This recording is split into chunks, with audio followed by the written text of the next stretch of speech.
Have you ever been ghosted? I know I have, and it sucks. But ghosting seems to be a growing trend for how to end relationships, whether it be romantically or platonically or even professionally, whether it be after a talking phase or after a few dates or even quitting a job. People seem to be growing increasingly cowardly and entitled. So let's talk for a few minutes about ghosting, and by the end of this video, I hope you will have a fresh perspective on it that you haven't heard before that will help you navigate it more effectively. And for those of you who live under a rock and don't know what ghosting is when you cut contact and disappear without notice. Look at all those chickens. Now, I don't talk about this a lot, but one of the reasons I started creating content in the first place was with the intention to help other people learn how to communicate more confidently and effectively. First of all, inwardly with themselves, and then outwardly with the world. I think that poor communication and poor emotional regulation skills are two of the foremost contributing factors to relationship failure. Current studies indicate that while over 95% of people believe that they are self-aware, less than 15% actually are. So make sure that you subscribe and follow along as we aim towards that membership to be within the 15th percentile. That's it for my sales pitch. I digress. Back to ghosting.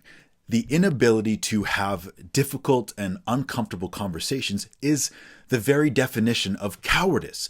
People who ghost are too weak to face what they fear. It is the ghost that is actually afraid, ironically.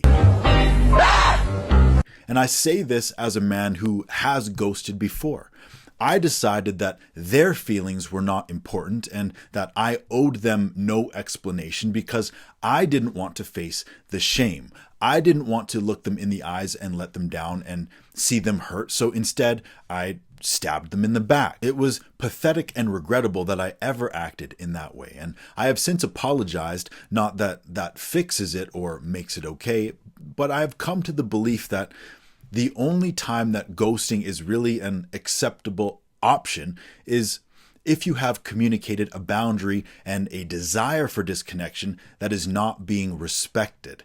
For example, if you have told your ex to stop texting you, but they continue to blow up your phone, by all means, block them.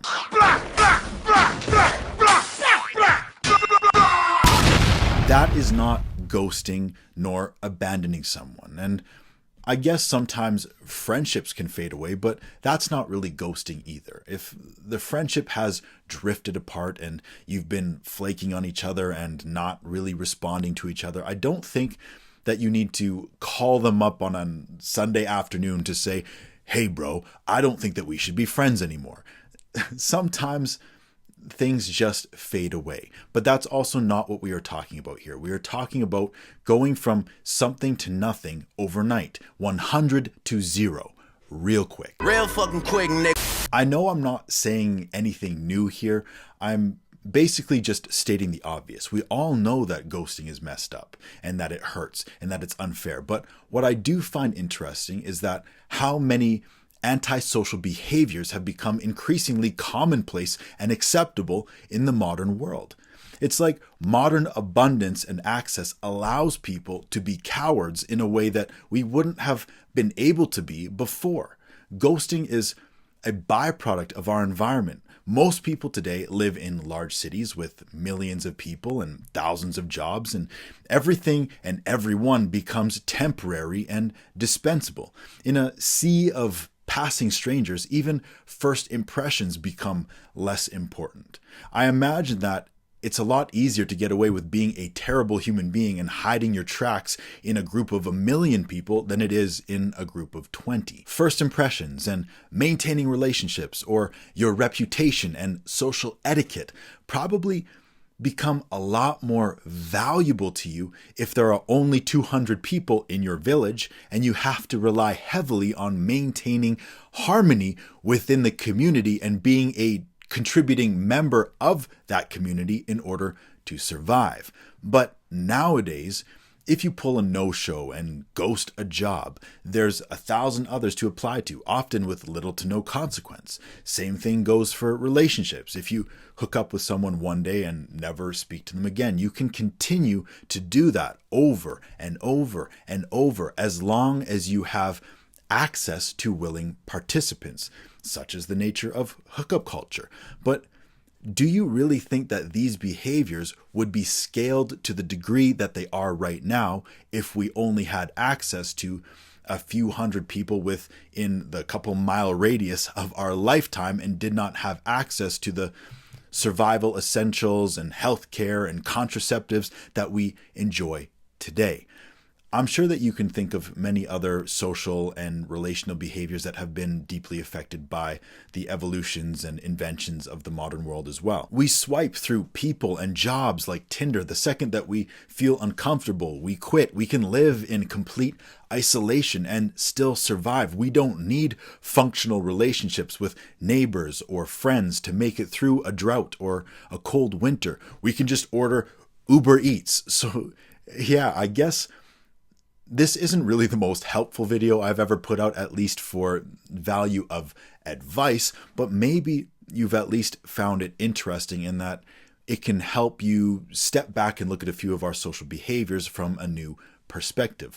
But bottom line, don't chase ghosts. Listen, ghosting is emotional avoidance. It is the inability to have uncomfortable conversations. To be on the receiving end of ghosting is extremely painful and confusing. It can leave you feeling haunted for quite some time. Now, you can chase the reasons why for the rest of your life, searching for an answer that you may never get. But always remember, they can never fully return what they have stolen from you, so never let someone else's weakness limit your strength. Call Ghostbusters because they are not your boo. They have shown you their ability and willingness to communicate honorably and courageously.